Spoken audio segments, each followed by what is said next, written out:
Hello everyone. If you're watching this, that means the live service components of MultiVersus as of today have closed down. While the game will still be playable for the foreseeable future, you can no longer download the game on PC, Xbox, or PlayStation formats, and the cash shop has been long since closed.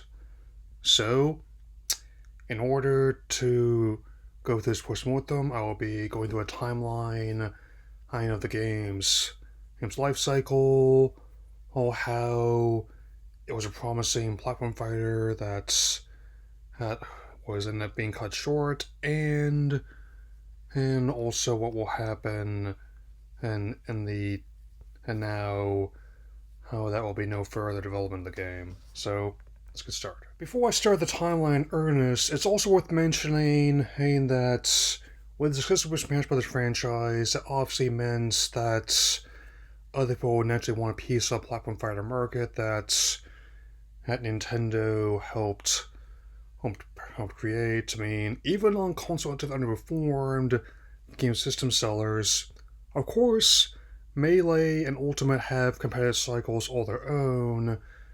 But you'd be surprised how many other similar platform fighters have competitive circuits. For example, would you believe there's a competitive circuit for Nick All-Star Brawl? Would you believe there's a competitive circuit for Royalty Free For All? Would you believe that there's a competitive circuit for Shrek Super Slam? And naturally, that is a market that is very unique to they cater to, and it's also one that there definitely was an opportunity of courts, and here is where the timeline begins.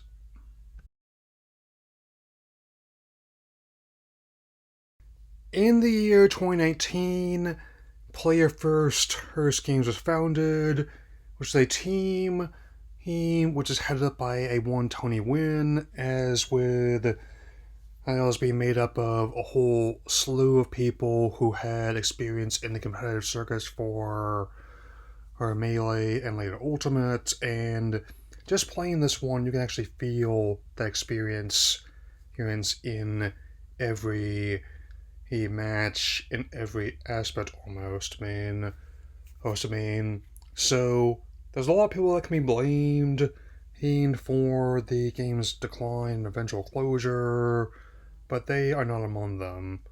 I mean, and naturally, there were, of course, buzzing about something being cooked behind the scenes, which ended up obtaining a fever pitch just a couple years later.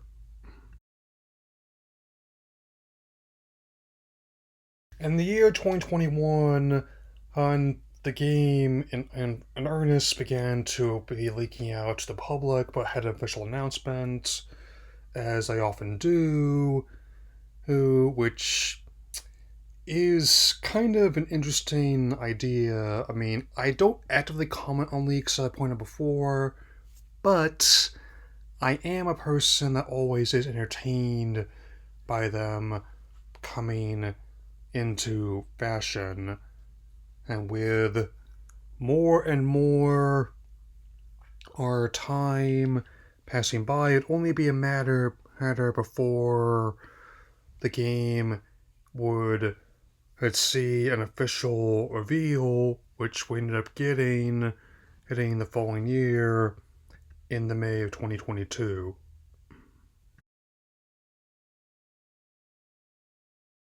On May 16th, 2022, the cinematic trailer was unveiled, which not only showed the game's premise, and the initial roster of characters, which made it even more tantalizing by how the game would roll out. Even though I did not get the Evite for what we talk about next, it was still an interesting bit of time.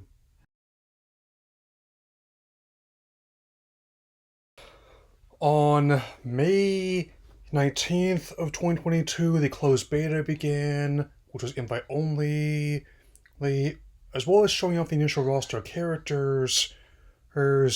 An open beta would follow that summer, which is where I formally enter the ring for this story. right, as I often tend to do. I may not be able to follow every single whole live service because it's going dark, but for ones I do tend to be into, I tend to jump in and as much as I can until the lights go dark for the last time, which is very much the case here.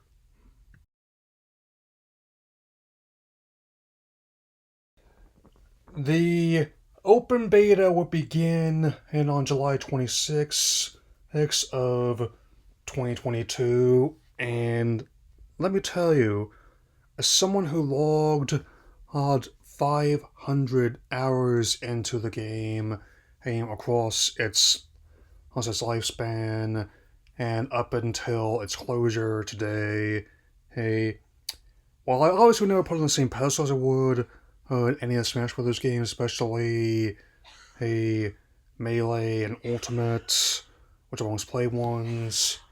It still proved to be a more than an entertaining alternative to Smash for people who didn't have a Nintendo console, or people like me who want a different spin on the idea with different roster characters, and I'll be going with full roster later in this video, but for now, it does present a great variety across the vast catalog of characters that Warner's owns, even with the upheaval the company is going through at the time and since, which would be a factor in the game's closure, but more on that later.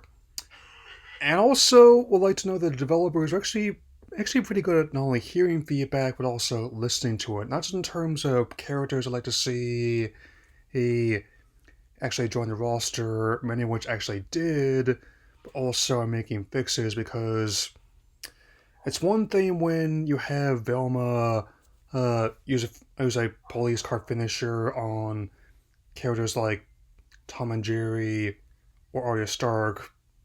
We're not hurting anybody there, I mean being like cartoon fantasy characters, but it was kind of sketchy when you went to LeBron, an actual athlete and celebrity, and thankfully that was also retooled so the finisher had the mystery machine instead, which actually makes more sense for Realma's character, and also the results were better? Question mark. I also will admit this also did lead to a perception kind of issue. Hmm.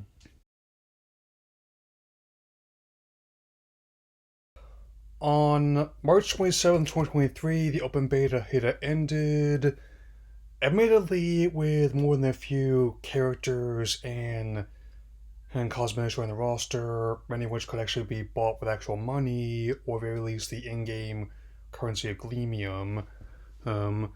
And with that being the case, this also leads to the aforementioned perception issue, like how usually Above Bear, myself, and others has and when people in charge treat what's clearly an open beta period as official launch, and yet somehow our perception of this one was the opposite, which, well, a lot of people saw it as an official launch, even though oh, it was labeled as open beta period. I think it's also that period of miscommunication as well as the downtime, which is another less tangible factor that often gets missed in this conversation. Granted, the obvious ones like the corporate shenanigans and the monetization, which were often the factors that kept me recommending the game more. But I actually didn't seem to understand what happened for about that year of extra development, where it wasn't completely closing down yet, but was just going back and proverbial developmental oven. It wasn't done yet.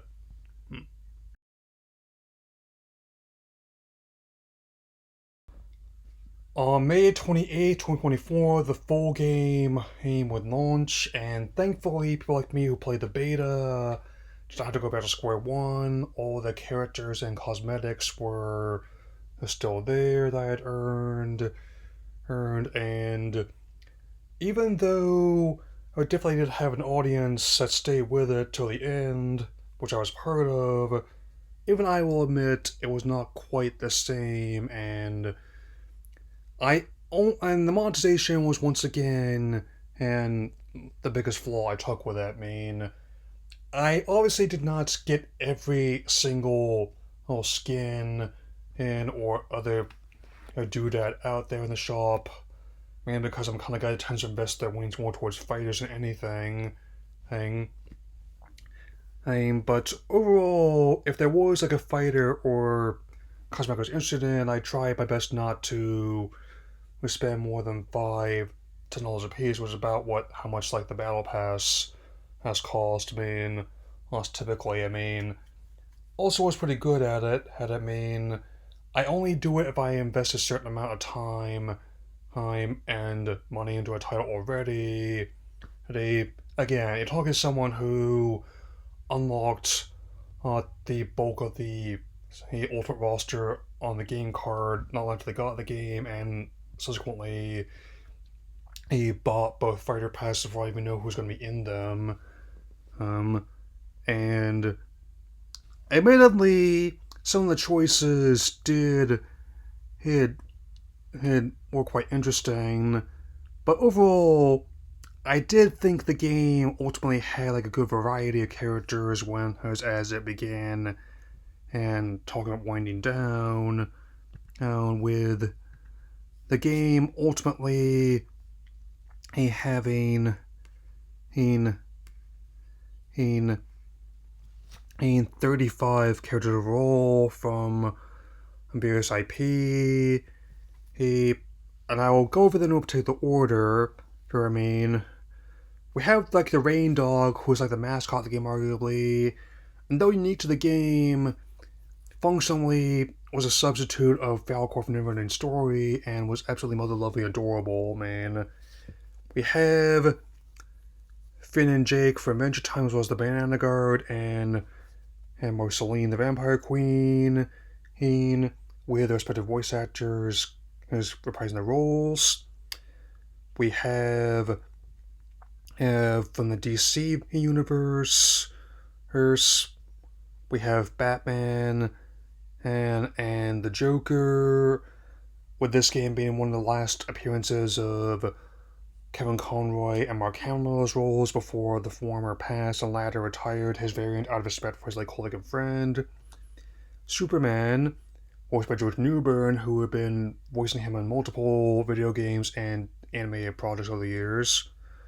Wonder Woman, as well as fellow Amazonian warrior Nubia. I actually kind of appreciate deep cut members like that. I mean, Black Adam, even being like a rock skin, which even lets interesting, amusing interactions. Raven of the Teen Titans, complete with Grey Griffin voicing her again, as she has in many animated incarnations. Gizmo and Stripe from Gremlins, and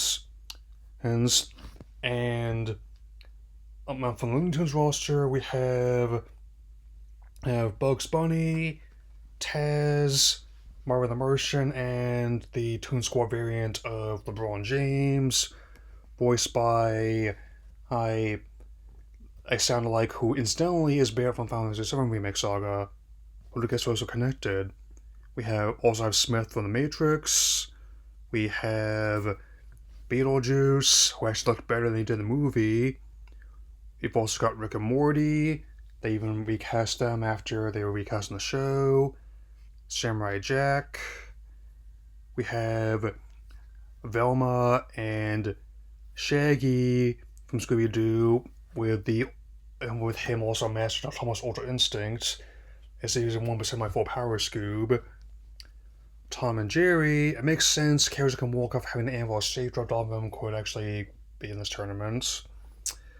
And some of the most interesting choices were Arya Stark from Game of Thrones, though the stock of that IP was down a bit after the controversial series finale. It has managed to regain a lot of goodwill through the House of Dragon, again, prequel series, and the fact that Martin is still writing the Winds of Winter, hopefully be finished within our lifetime. And also, like how the Powerpuff Girls made it in with the original VAs, no less, and even had like Ultra Vans and Rowdy Rough Boy skins, with Butch having his hair kind of like Vegeta's hair a bit when they were resurrected. So they even brought back the original voice actors, which is in line with I keep hearing about the next revival of the cartoon as well. Oh, and people used to make fun of me for liking that show back when it was first on, but looks like I got the last laugh here. Yeah, and while I'm on that subject, that even though the game definitely kept going throughout the course of that year, ultimately, a all good things must come to an end.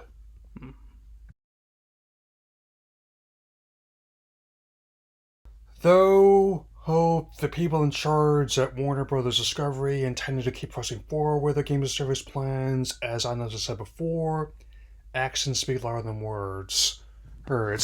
Which, not long after they made that claim, they were telling a completely different story, with, among other live service studs that happen on the same time frame.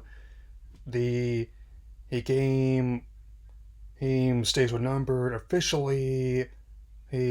Since on top of putting out a statement that the fifth and final season of the game would be in effect, any chance of rescuing the title through social media efforts, where it was basically he axed when PlayVerse Games closed down, all the staff laid off, and the company restructuring its video game division read with layoffs. I mean, I know how that live service titles tend to be a lot more risk than just traditional efforts. Or it's I'll at least give them credit for it's due for lasting longer than Concord, but this nonetheless has meant that the game was on this world. Admittedly, there were several good faith measures that were done ahead of this closure. First, they gave everyone who still had the game access to the Battle Pass for nothing, including its final two fighters, Aquaman of the DC Universe, and Lola Bunny of the Looney Tunes. I definitely managed to get the Toon Squad skin for her. Her the second was the fact that they would still keep the game playable for those who have it for the foreseeable future, and lastly, most important preservation, they also had an offline mode. Anyone who logged in the season and and like I did ahead of the closure would have a local save created with all their stuff inside of it. So, even though I did not succeed in hitting the platinum trophy ahead of this, I will see what I can do in custom games.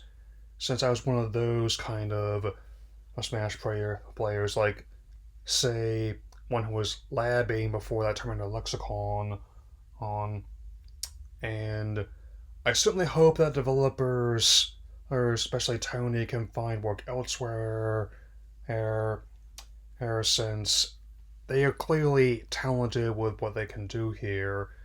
I'm also really glad that I got the '89 Batman and skin before the cash shop closed. So let's wrap this up here.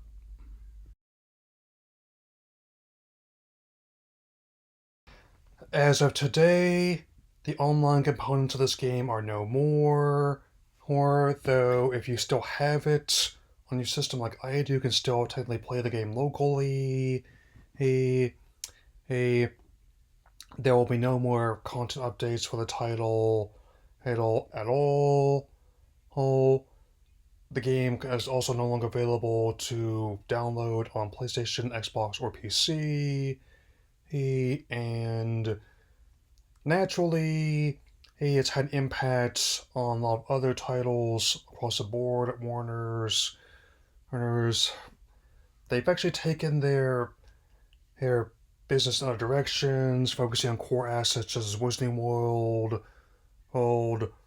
Song of Ice and Fire, Mortal Kombat, and as well as DC, with Batman in particular being in focus.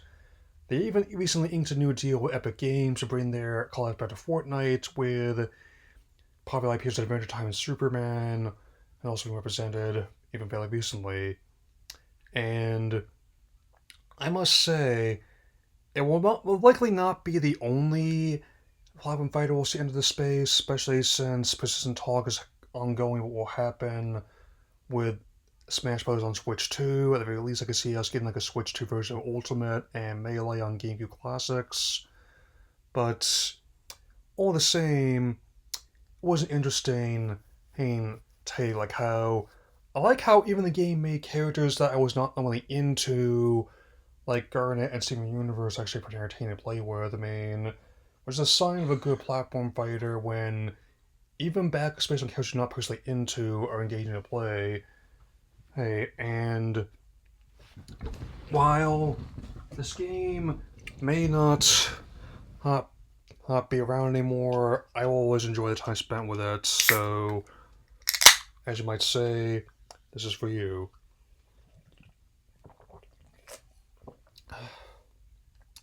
We'll always have Shaggy and LeBron dunking on opponents in the serververse.